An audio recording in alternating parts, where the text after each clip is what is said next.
All my dear masters for you మీకోసం ఛానల్కి స్వాగతం సుస్వాగతం. ముందుగా మన గురువు గారైన శ్రీ బ్రహ్మర్షి పితామహ పత్రిజీ గారికి మన గురుమాతకు నా ఆత్మ ప్రణామాలు మాస్టర్స్.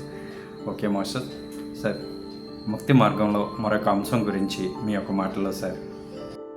మన ఆలోచనలో భయం లేకుండా నిర్భయంగా ప్రకటించాలి. పక్క వాళ్ళు ఏమనుకుంటారేమో అని మనం ఎప్పుడూ అసత్యం మాట్లాడకుండా ఉండకూడదు. వాళ్ళు ఏదనుకుంటే అది అనుకోండి. మనం మటుకు సుస్పష్టంగా విస్పష్టంగా మనం చెప్పవలసింది గట్టిగానో మెల్లిగానో చెప్పే తీరాలి. కనుక ఈరోజు మనం ఈ ముక్తి మార్గం గురించి తెలుసుకుంటున్నాము.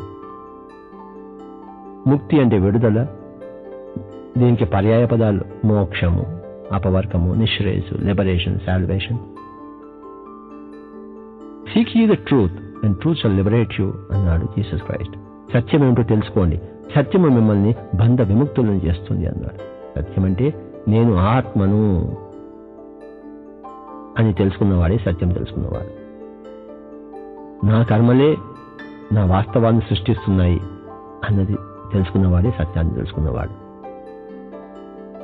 కనుక ఈ రెండు సత్యాలు అంటే ఒకటేమో నేను ఆత్మను, రెండవదేమో నా యొక్క వాస్తవానికి నేనే సృష్టికర్తను. ఈ రెండు మౌలిక సత్యాలే, ఆ సత్యాలను దర్శించిన వాడే, సత్య దర్శనం పొందినవాడు ముక్తుడైన వాడు, బంధస్థితిని దాటినవాడు. దీనినే ట్రూత్ అన్నాడు జీసస్ క్రైస్ట్. ముక్తిని అభిమానించేవాడు తప్పకుండా ముక్తుడవుతాడు. మనం ముక్తిని కోరుకోవాలి, ముక్తిని అభిమానించాలి.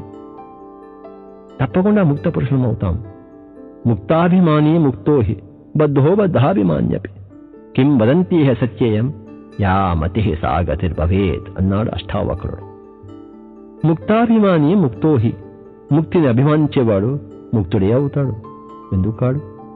బంధాన్ని అభిమానించేవాడు బద్ధుడే అవుతాడు. ఈ లోకంలో ఉండే ఈ నానుడి సత్యం. ఏ నానుడి? యా మతి సా గతిర్భవేత్. మన మతి ఎలా ఉంటుందో మన గతి కూడా అలానే ఉంటుంది. Okay sir, thank you sir.